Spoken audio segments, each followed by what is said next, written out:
যেগুলোর কারণে আমার রোজার হক আদায় হয়নি সেগুলোর কাফফারা, অর্থাৎ যেমনটি আমরা নামাজ পড়ি, নামাজের মধ্যে আমাদের অনিচ্ছায় যদি কোনো ওয়াজিব ছুটে যায় তাহলে সেই ওয়াজিবের ক্ষতিপূরণ হিসেবে সিজদায়ে সাহু আমরা দেই। রোজার মধ্যে আমাদের যে সমস্ত কমতি চলে আসে গাফলতির কারণে, এগুলোর ক্ষতিপূরণের জন্যই হলো এই ফিতরার মাধ্যমে যে ক্ষতিগুলো করেছি আমরা সেগুলো পূরণ হয়ে যায়, আল্লাহ তাআলা আমাদেরকে ক্ষমা করে দেন।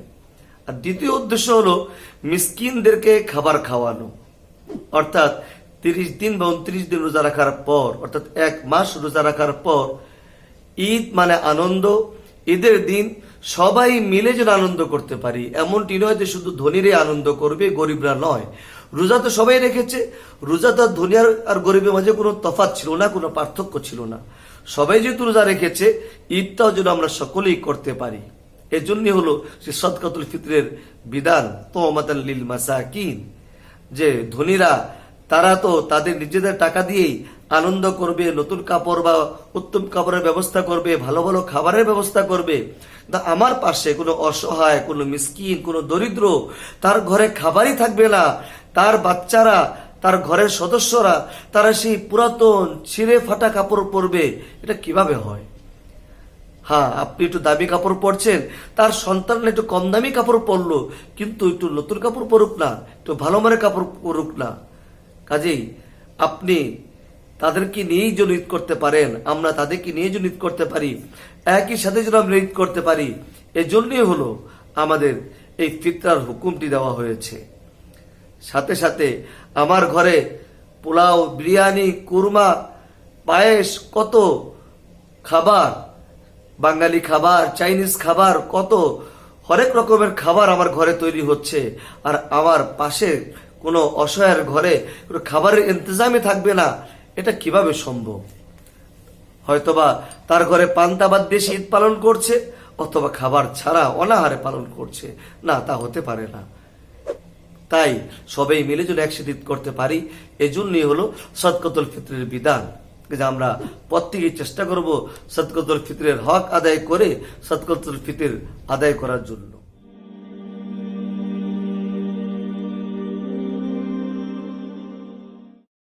সদকাতুল ফিতর কার উপর ওয়াজিব? প্রথম শর্ত হলো মুসলমান হওয়া লাগবে, মুসলমানের উপর ওয়াজিব, কাজে কোনো কাফেরের উপর ওয়াজিব নয়। ঠিক তেমনি ভাবে স্বাধীনের উপর ওয়াজিব, স্বাধীন আজাদ যিনি, সেই হিসেবে কোনো গোলামের উপর ওয়াজিব নয়। তৃতীয় হলো নেশাব পরিমাণ মালের মালিক হওয়া লাগবে।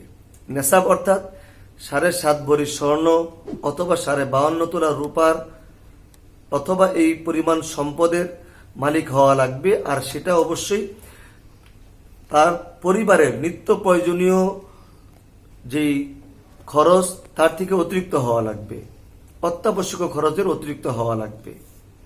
তো সেই হিসেবে যদি কারো কাছে নেশাব পরিমাণ সম্পদ থাকে, স্বর্ণের হোক অথবা রূপার হোক, তার উপর সদকাতুল ফিতর ওয়াজিব। কিন্তু মনে রাখতে হবে জাকাতের মতনই কিন্তু কিছু পার্থক্য আছে।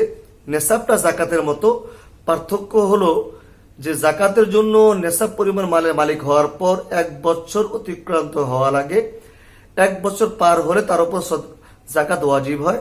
সদকাতুল ফিতরের ক্ষেত্রে 1 বছর পার হওয়া শর্ত নয়, বরং ঈদুল ফিতরের দিন শবে সাদেক যখন উদিত হয়, উদিত হওয়ার সময় যদি কারো কাছে নেশাব পরিমাণ সম্পদ থাকে তাহলে তার উপর সদকাতুল ফিতর ওয়াজিব।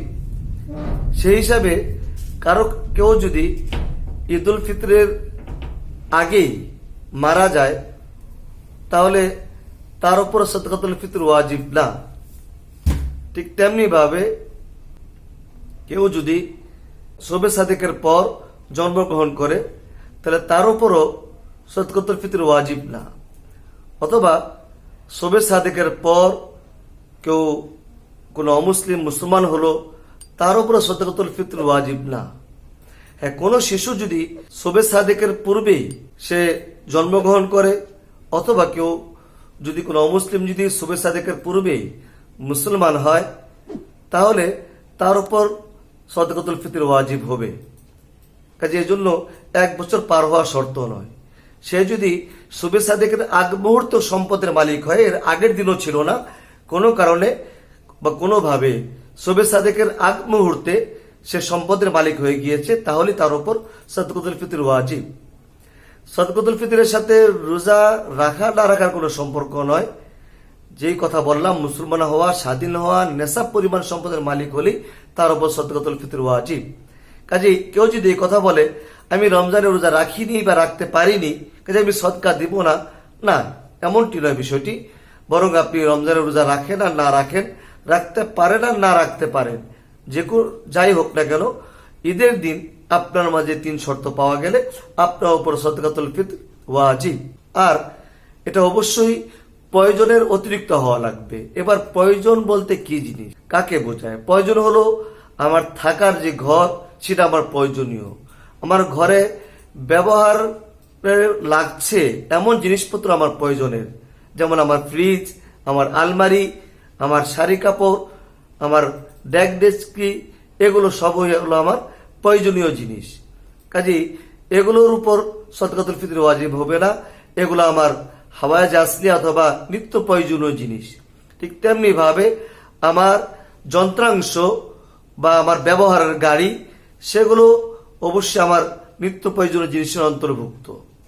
হ্যাঁ, যদি আমার ঘরে এমন হয় যে আমার একটি ফ্রিজে যথেষ্ট, কিন্তু আমি এমনিতেই 2-3টি ফ্রিজ রেখেছি যেগুলো আমার ব্যবহার করা লাগে না, তাহলে সেগুলোর মূল্য কেউ আমার এই সাদকাতুল ফিতরের ক্ষেত্রে ধর্তব্য। আমি ঘরকে সাজানোর জন্য অথবা শখের বসে অনেক ডেক ডেস্কি কিনে রেখেছি, যে আমার ঘরের অনেক ডেক, বড় বড় পাতিলা, অনেক জিনিসপত্র আছে যেগুলো আসলে আমার সারা বছর আমার একবারও কাজে লাগে না, তাহলে সেগুলোর মূল্য এখানে হিসাব করতে হবে, যে এগুলোকেও আমরা প্রয়োজন অতিরিক্ত ধরব। ঠিক তেমনি ভাবে আমার কোনো ঘর বা কোনো বাড়ি আছে, খালি পড়ে আছে, তাহলে এর মূল্যকে আমরা হিসাবে আনবো। অথবা কোনো বাড়ি আছে যার উপর আমার সংসার চলা নির্ভরশীল নয়, হ্যাঁ, আমার অন্য দিক থেকে আমার ইনকামের ব্যবস্থা আছে, অথবা আমি আর একটি বাড়ি আছে তার ভাড়া দিয়ে আমার চলছে, এরপর আরেকটি বাড়ি ভাড়া যেটা আমার অতিরিক্ত, সেটা না হলেও আমার চলতো, তাহলে এই খালি পড়ে থাকা অথবা আমার প্রয়োজনের অতিরিক্ত যে বাড়ির ভাড়া আমি পাচ্ছি, সেই বাড়ির খরচটাকেও আমরা হিসাব করব। তবে হ্যাঁ, যদি এমন হয় ঘর খালি নেই আর এই ঘরের যে ভাড়া, সেই ভাড়ার উপরে আমার সংসার চলে, তাহলে অবশ্যই এই ঘরের মূল্যকে আমরা হিসাবে আনবো না। তবে এই ঘর থেকে যে আমরা ভাড়া পাই, সেই ভাড়া দিয়ে আমার সংসার চলার পর যদি টাকা জমে বা টাকা থাকে, আর সেই টাকা যদি আমার সেই ঈদের দিন শবে সাদেকের সময় সেই নেশাবের মূল্যের পরিমাণ হয়ে যায়, তাহলে আমার উপর সাদকাতুল ফিতর ওয়াজিব হবে। মনে রাখতে হবে, সাদকাতুল ফিতরের বড় একটা উদ্দেশ্য হলো, যেটা কিছুক্ষণ আগে আলোচনা করেছিলাম, যেটা তু'মাতুল লিল মাসাকিন, যে অসহায় মিসকিনদেরকে আমরা মেহমানদারি করব। সেই হিসেবে আমার স্বর্ণের দাম যদি আমরা ধরি, তাহলে আমাদের অনেকের উপরে সাদকাতুল ফিতর ওয়াজিব হবে না। বর্তমান বাজারের হিসেবে বলছি, কখনো সেটা উল্টে যেতেও পারে। বর্তমানে 52.5 তোলা রূপার যে দাম, সেটাকে আমরা হিসাবে আনবো। আর 52.5 তোলা রূপার দাম যদি 1000 টাকা করে হয়, তাহলে 52,500 টাকার সম্পদ থাকলেই কিন্তু আমার উপর ফিতরা ওয়াজিব হচ্ছে।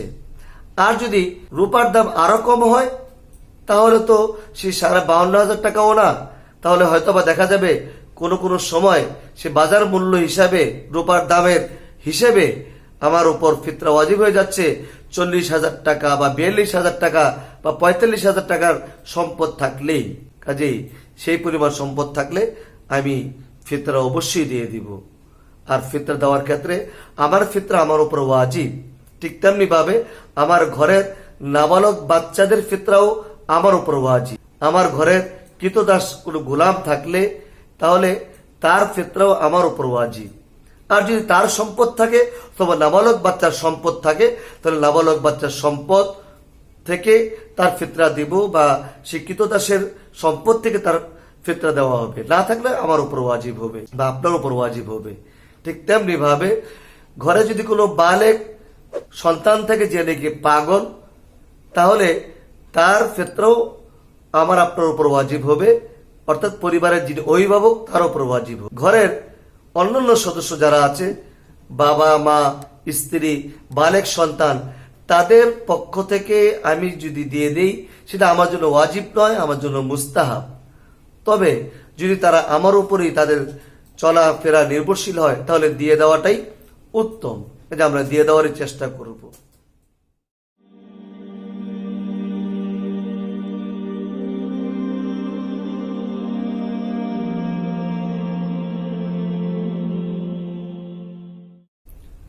কখন সদকাতুল ফিতর ওয়াজিব হয়? যে ঈদের দিন অর্থাৎ ঈদুল ফিতরের দিন সবে সাদিকের সময় যিনি সম্পদের মালিক হবেন তখনই তার উপর ওয়াজিব হবে। তবে কখন ওয়াজিবের সাথে সাথে কখন আমি আদায় করব? আদায় করার জন্য মুস্তাহাব তো হলো ঈদের নামাজের আগেই আদায় করা। আর কোন কোন ওলামায়ে কেরামের পরামর্শ হলো শুধু ঈদের নামাজের আগেই নয়, বরং ঈদেরও 2-4 দিন আগে আদায় করে দেওয়া, যাতে আমি যে মিসকিনদেরকে টাকা দিচ্ছি তারা যেন এই টাকা দিয়ে ঈদের জন্য কিছু কেনাকাটা করতে পারে। যদি আমি ঈদের নামাজে যাচ্ছি আর সেই মুহূর্তে তাকে আমি সদকাতুল ফিতর দিলাম, তাহলে সেই মুহূর্তে না সে মার্কেট খোলা পাবে, না সে কোনো দোকান খোলা পাবে তার খাবার কেনার জন্য, তাহলে সে শপিংও করতে পারছে না, সে খাবার কিনতে পারছে না, তাহলে তো আর সেই ফিতরা দিয়ে খাস কোনো ফায়দা হলো না। কাজে আমরা চেষ্টা করব যে তাকে কয়েকদিন আগে দিয়ে দেওয়ার জন্য। আর তা যদি না দিই তাহলে অবশ্যই ঈদের দিন সকালে ঈদের নামাজের আগে দিয়ে দিব। যদি কেউ ঈদের নামাজের আগে আদায় না করে তাহলে ঈদের নামাজের পরে হলো তাকে আদায় করতে হবে। বরং ইমাম আবু হানিফা রহমতুল্লাহ আলাইহির মত হলো যে সদকাতুল ফিতর তার উপর সারা জীবন এটা ওয়াজিব থেকে যাবে যদি সে আদায় না করে। কাজে ঈদের নামাজের আগে আদায় না করলে ঈদের নামাজের পর আদায় করবে, অন্যথা যদি সে তাও আদায় না করে যখন সে আদায় করে করতে হবে। আদায় করা আগ পর্যন্ত তার জিম্মায় ওয়াজিব থেকে যাবে। যদি সে কোনো এক বছর এই ওয়াজিবটা আদায় না করে আর এই অবস্থায় সে যদি মারা যায় তাহলে ওয়াজিব তরকের গুনাহগার হয়ে কিন্তু সে মারা যাচ্ছে। এজন্য আমরা কোনো অবস্থাতেই এই বিষয়ে গাফলতি করব না, বরং আমরা চেষ্টা করব ঈদের 2-4 দিন আগেই বা আরেকটু আগে দিয়ে দেওয়ার জন্য। তাহলে সেই অসহায় মিসকিনরা তার এটা দিয়ে কিছু কেনাকাটা করতে পারবে, তাদের ফায়দা হবে এবং আমরা ঈদটাকে একসাথে আনন্দে উদযাপন করতে পারবো।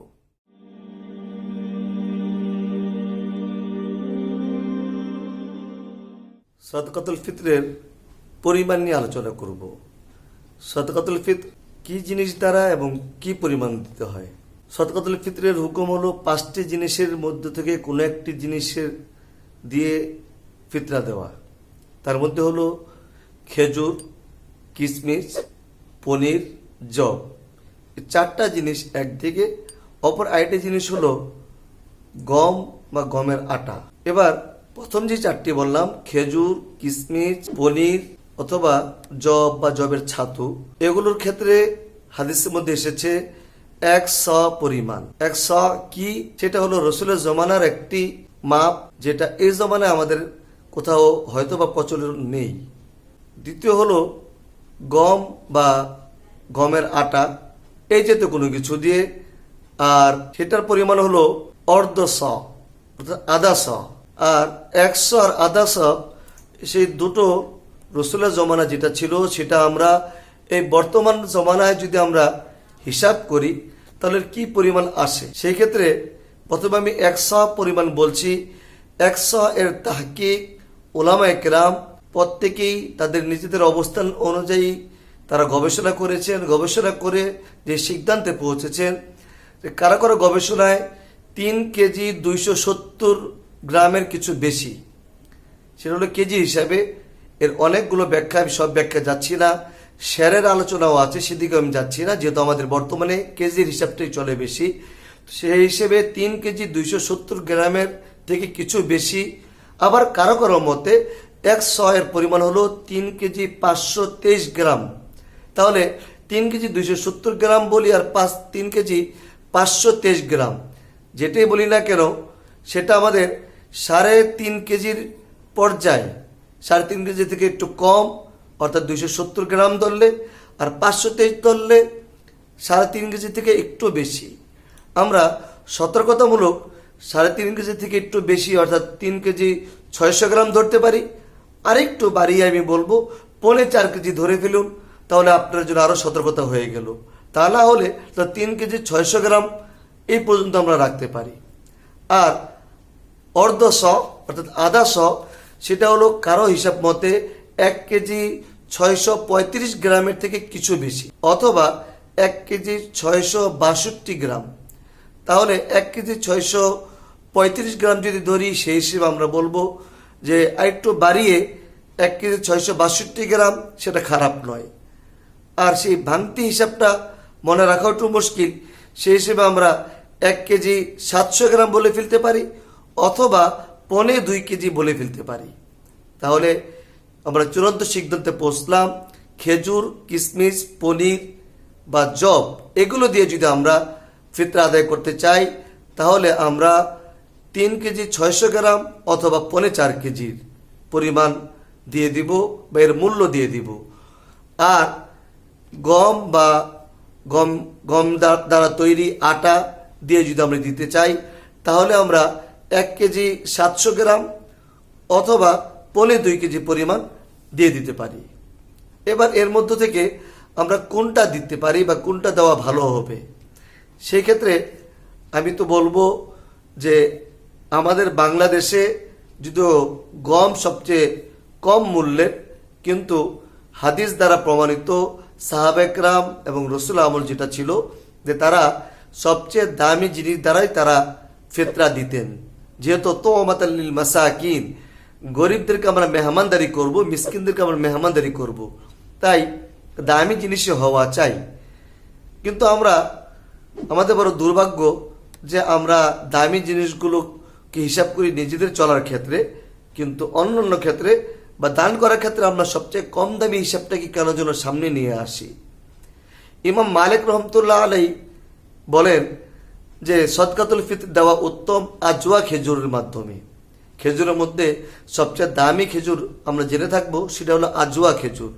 সে আজওয়া খেজুরের স্বাভাবিক যে দামে পাওয়া যায় মক্কা মদিনাতে, সেটা স্বাভাবিকভাবেই 70-80 রিয়াল বা 100 রিয়াল। এটা হলো মাঝামাঝি একটা পর্যায়ে, আরো দামিও আছে আর একটু কম দামেরও আছে, তবে আজওয়া খেজুর দিয়ে দেওয়া উত্তম।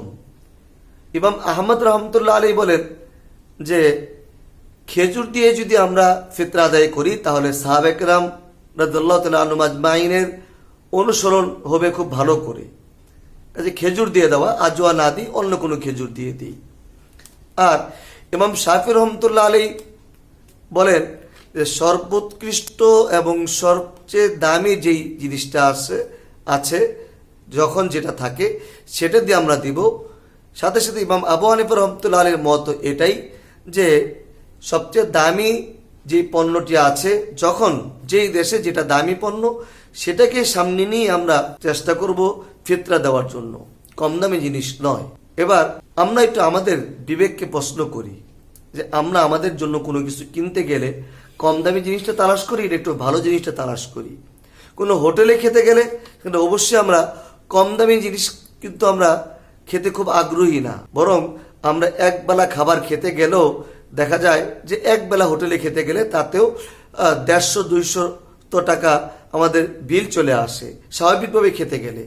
সেখানে গমের দাম দিয়ে যদি আমরা ধরি, তাহলে ফিতরার পরিমাণ এই 2020 সালে, ইসাই 2020 সাল আর হিজরি 1441 হিজরিতে বাংলাদেশ সরকারের পক্ষ থেকে ইসলামী ফাউন্ডেশন থেকে যে ঘোষণা এসেছে, সবচেয়ে নিম্ন মানের যেই রেট বা মূল্য সেটা হলো 70 টাকা, আর সর্বোচ্চ করা হয়েছে 2200 টাকা।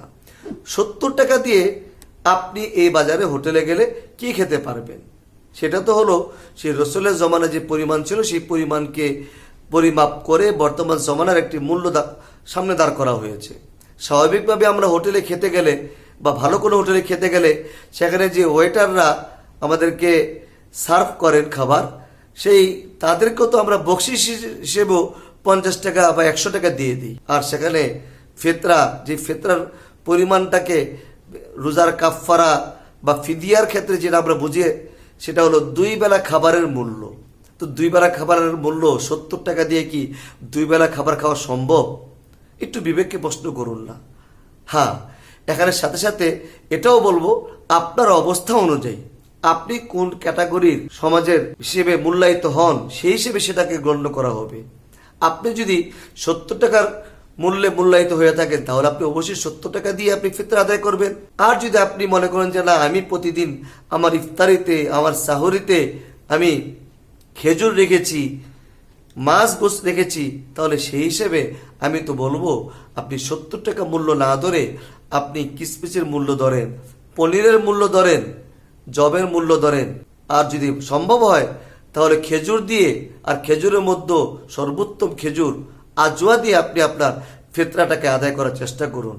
আল্লাহর কাছে দামি হবেন, অনেক অসহায় লোকদের হক আদায় হবে, তারা মেহমানদারি করতে পারবে আপনার ঈদের টাকা, আপনার টাকা দিয়ে তা সুন্দরভাবে ঈদ উদযাপন করতে পারবে। এবার আমরা ফিতরা হিসেবে কি এই খেজুর, কিসমিস, জব এগুলোই দিব? না, আমরা অন্য কিছু দিতে পারি।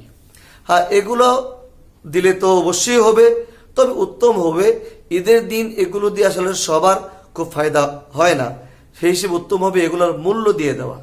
আমরা যদি ঈদের কয়েকদিন আগে এগুলোর যে মূল্য, সেই মূল্য আমরা দিয়ে দিই, তাহলে তাতে বেশি ভালো হবে। তারা এই টাকা দিয়ে তারা কোনো কিছু কেনাকাটা করতে পারবে। আর যদি কোনো মিসকিনকে 10 জন তারা প্রত্যেকেই শুধু গমই কিনে দিল, অথবা শুধু কিসমিস কিনে দিল, শুধু কিসমিস দিয়ে বা শুধু খেজুর দিয়ে ঈদের দিন সে কিভাবে ঈদ পালন করবে? এই যে মূল্য দেওয়াটাই সবচেয়ে উত্তম। একজন ব্যক্তিকে আমরা একজনের ফিতরা দিয়ে দিতে পারি, অথবা কয়েকজনের ফিতরা একজনকে দিতে পারি, আবার একজনের ফিতরা কয়েকজনকেও আমরা দিয়ে দিতে পারি। তবে খেয়াল রাখতে হবে, একজনকে যদি আমরা কয়েকজনের ফিতরা দিয়ে দিই, এমন যেন না হয়ে যায় যে কয়েকজনের ফিতরা একজনকে দেওয়ার কারণে আবার এই ব্যক্তির উপর সেই শুভে সাদেকের সময় ফিতরা দেওয়া ওয়াজিব হয়ে যায়, তাহলে সে নিজেই তো বিপদে পড়ে যাবে। এই পরিমাণ ফিতরা আমরা দিব না, বরং এই পরিমাণ দিব যাতে একটি পরিবার সুন্দর করে আমার টাকা দিয়ে ঈদ উদযাপন করতে পারে।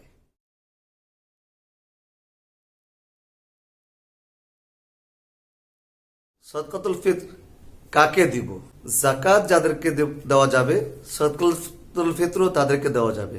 অর্থাৎ গরিব, মিসকিন, অসহায় এই জাতীয় যারা আছে, যেটা কোরআনে এসেছে, ইন্নামা সাদাকাতু লিল ফুকারা ওয়াল মাসাকিন ওয়াল আমিলিনা আলাইহা ওয়াল মুআল্লাফাতি কুলুবুহুম ওয়া ফির রিকাব ওয়াল গারিমিন ওয়া ফি সাবিলিল্লাহ ওয়াবনিস সাবিল।